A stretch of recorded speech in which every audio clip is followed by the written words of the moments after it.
नमस्कार मंडळी, स्वागत आहे तुमचं नीलम वर्ल्ड चॅनल मध्ये। आज मी दाखवते तुम्हाला खेकड्याचं सूप। माझ्या मिस्टरांनी गावावरून खेकडे आणलेले आहेत, ते पण काळे खेकडे।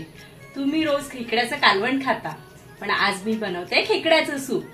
चिकन सूप घेतो आपण, पाया सूप घेतो, पण आज कसले काळ्या पट्टीचे खेकडे बघू शकता तुम्ही फ्रेंड्स, आणि किती मोठे मोठे आहेत ते पण बघा। माझ्या मिस्टरांनी गावावरून आणले, तुम्ही बघू शकता, बघूनच अंदाज लावू शकता कसले मोठे आहेत ते। यांना तोडणं तर फारच कठीण असतं बाबा, मला तर नाही जमत। माझ्या मिस्टरांनी ते मला तोडून दिलेले आहेत। हे बघा, तुम्ही बघू शकता काळे खेकडे किती मस्त आहेत। प्रथम मी ते स्वच्छ धुवून घेतलेले, साफ करून घेतलेले आहेत। चला तर मी तुम्हाला त्यासाठी लागणारं साहित्य दाखवते। चला, त्यासाठी लागणारं साहित्य आहे तेल, कांदा, आलं, लसूण, 2-3 हिरव्या मिरच्या, हळद, मीठ आणि काही खडे मसाले म्हणजे लवंग, दालचिनी आणि काळी मिरी, कोथिंबीर। बापरे, कसला मोठा आहे। चला तर आपण हा चेचून घेऊया। आता याला चेचायला म्हणजे मोठा वरवंटाच लागेल, आणि तो पण माझ्याकडे अवेलेबल आहे, बघू शकता तुम्ही। आपला खेकडा तर बघा कसला गोडात भरलेला आहे।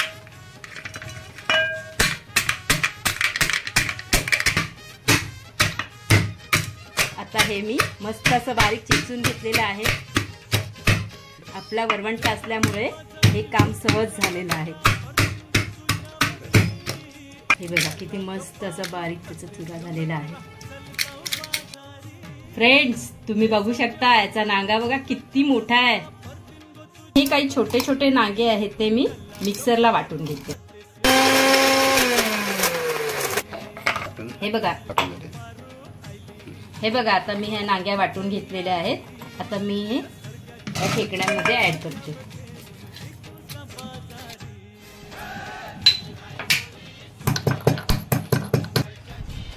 भांड तापल्यानंतर मी त्यात तेल घातलं, थोडंसं हिंग घातलं, खडे मसाले टाकले आणि मग कांदा घातला आणि चांगलं परतून घेतलं। ते थोडं लाल झाल्यानंतर मी त्याच्यात हिरवी मिरची घातली, लसूण घातलं आणि आलं घातलं आणि पुन्हा असं मस्त परतून घेतलं। छान असं ब्राऊन रंग येईपर्यंत परतून घेतलं आणि मग त्याच्यामध्ये मीठ, हळद घालून चांगलं एकजीव केलं।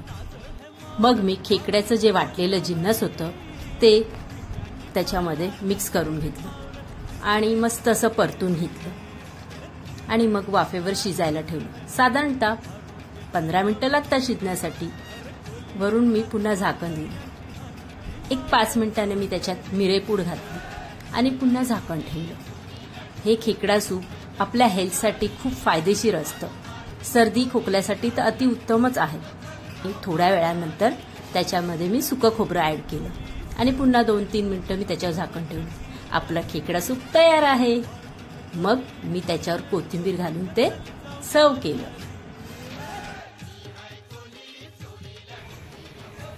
मंडळी, आपला खेकडा सूप रेडी आहे। चला तर मग टेस्ट करून सांगते तुम्हाला कसं झालंय ते। कसला भन्नाट झालंय आपला सूप, एकदम जबरदस्त, एकदम सॉलिड। सूप मध्ये सगळं परफेक्ट प्रमाणात पडलेलं आहे, सर्व मसाले वगैरे खूपच मस्त। तर फ्रेंड्स, तुम्ही एकदा नक्की करून बघा आणि आपल्या चॅनलला लाईक, शेअर आणि सबस्क्राईब करा। भेटूया नेक्स्ट व्हिडिओ मध्ये, तोपर्यंत बाय।